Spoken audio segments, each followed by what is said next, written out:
Alright, what's going on everybody? This is Patty with fc.explained. So today I'm going to be showing you guys how to defend in FC26. I've been getting a lot of comments asking for me to make a defending video. So here's basically what I'm going to be showing you. It's just what I do when I defend. So I made this little doc here. It's basically just the do's and don'ts of defending. So I will put a link to this in the description, and I also have a free defending guide that I will also link in the description as well. But basically, these are the rules and principles that I follow when I am defending, right? So we have cover passing lanes while simultaneously applying pressure, pinch your opponent when it goes out to the wing, or indecisive close to your box, applying pressure, you guys get the rest, right? Using all of these mechanics and principles when defending. And then I have the don'ts, which is basically just rules that I know not to follow when I'm defending as well, right? So basically just running out blindly, not using team press or offside traps, etc. So I have some clips, and basically I'm going to be explaining these principles using clips and this little tactics board. So let's get straight into it. All right, so when we have a player with the ball, right? So a player is dribbling at you or is just holding the ball. We do not want to approach them in a straight line or just R2 and just sprint at them.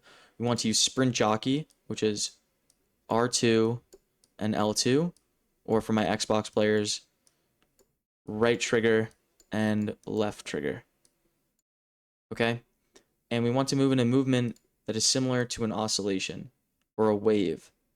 So like this. We want to sprint jockey, left and right. And as we get closer, okay, so as we get closer to the player with the ball, we want to let off right trigger, and we want to use just the left trigger. And what this will allow us to do is react better to if our opponent uses left stick or analog sprint and quickly changes direction right or left. It'll let us cover the space better, and it will let us just overall have more confidence and more security in our defending.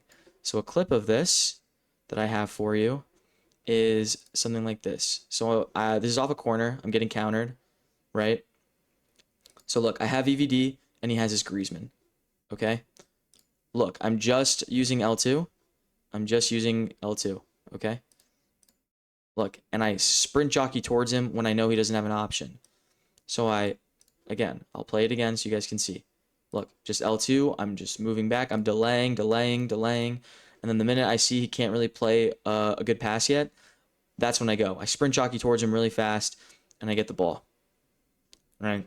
And VVD is just VVD, so I absolutely plowed into him, but you guys get the point. So that's the first principle, is just when we're defending, we don't just run blindly at him.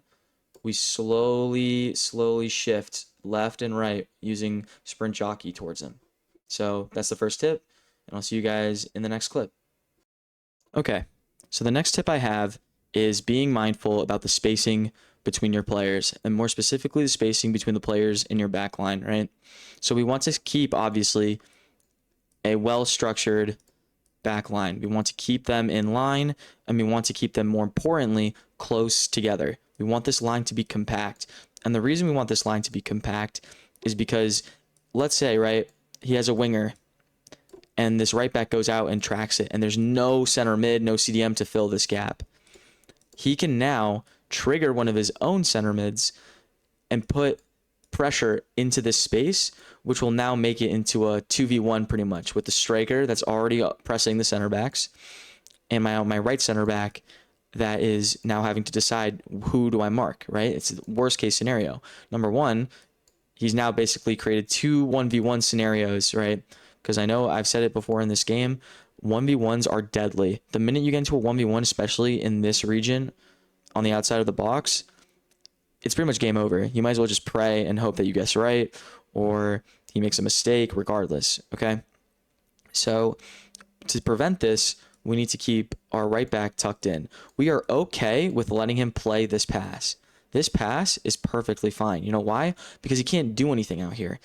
If we let him go out here, we can turn on team press, right? Because it'll keep the players outside of the box, so it won't put them back here. Because naturally, when you don't turn on team press, center backs, regardless of your depth, when the opponent gets closer, they naturally drift in here, right? But with team press, they stay out here, and it's a lot harder for the opponent to just find a pass into the box to get the 1v1 to like shimmy you or whatever, right? So that's the key thing. Keep the wing backs or left back and right back close to the center backs so they can defend the middle a lot better and more efficiently. So the clip for it that I have showing this is pretty much, look at this, right? So look at my opponent. This gap right here is too big. My striker can easily take the space and just analog sprint into it, and I do. He tries to recover, right? Doesn't work, leaves too big of a gap, same thing. I don't know how that's not a pen, by the way. But regardless, look, see? Still too big of a gap. He's not pressing me with the CDM. He's still trying to cover that space. Switches too late, and now I have this gap, and I take it. Now, fortunately for him, this isn't a penalty. I think this is a penalty in every other universe, but regardless, right? See how easily I was able to get in behind the back line with the analog sprint because he started too narrow? If this right back is here instead of where he is now, like instead of trying to press with the center back, he pinches with the right back and, like I said, uses the principle from before, pinches while covering this passing lane to Leao. I don't really have any options. He's most likely going to win the ball. But that's pretty much the main thing, is just keeping in mind the spacing between players in your back line.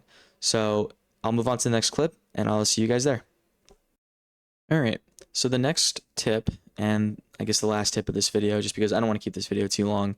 If you guys want more details, you guys are free to check out the free defending guide I left in the description. It's just another Google Doc. And then, like I said, I left these do's and don'ts for defending as well in there. But to get into this last tip here, right? So let's say your opponent does beat you. And let's say he's in behind on the wing and he's trying to cut back, okay? What we want to do when he's out wide is pinch him, okay?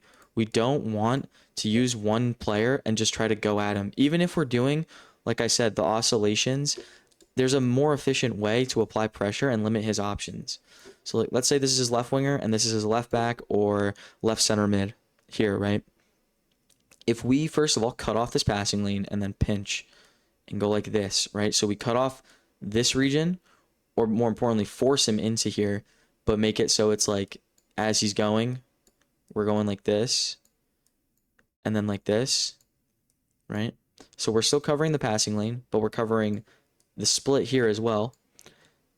It creates a very difficult position for the opponent to be in. He's going to have to pull off some wonder skill move, or he's going to have to either cross it in, like lose the ball, or ideally, we're just going to win it.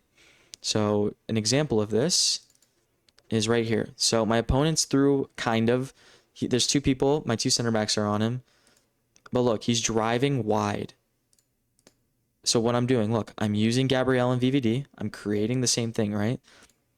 I'm pinching. Slowly, see? Look, this is what you want. When he's in this corner, you're pinching him.